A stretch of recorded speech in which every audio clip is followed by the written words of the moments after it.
మీరు ఇంత నెగటివిటీ ఉన్నా కూడా ఎక్కడ నవ్వుతూనే ఉంటారు. ఎప్పుడు బర్స్ట్ ఔట్ అయిపోయి అంత అందరి అంత ముందు ఫైర్ ఏడిస్తే అయింది ఏం బాగోదు లేదు. కదా! ఓకే.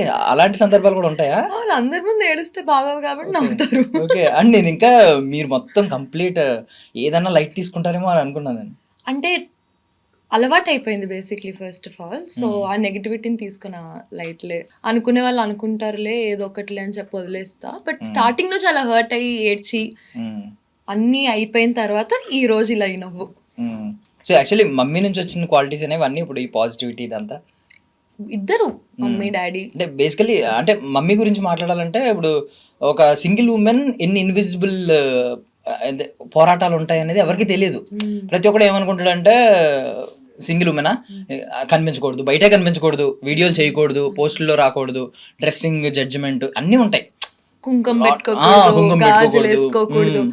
అయన్నీ మనం పెట్టుకున్నది అని నా ఫీలింగ్. హ్మ్. హ్మ్. దేవుడెక్కడా వచ్చి ఇలా అయిన తర్వాత మీరు గాజులేసుకోకూడదు, చీరలు కట్టుకోకూడదు, మీరు డ్రెస్ ఏసుకోకూడదు, వాళ్ళాయన కట్టిన తాళే ఏసుకోకూడదు హ్మ్. అయన్నీ హ్మ్. అనంటే హ్మ్. అయన్నీ నాకు తెలిసి ఎప్పుడో ఓల్డ్ థింగ్స్ అయన్నీ.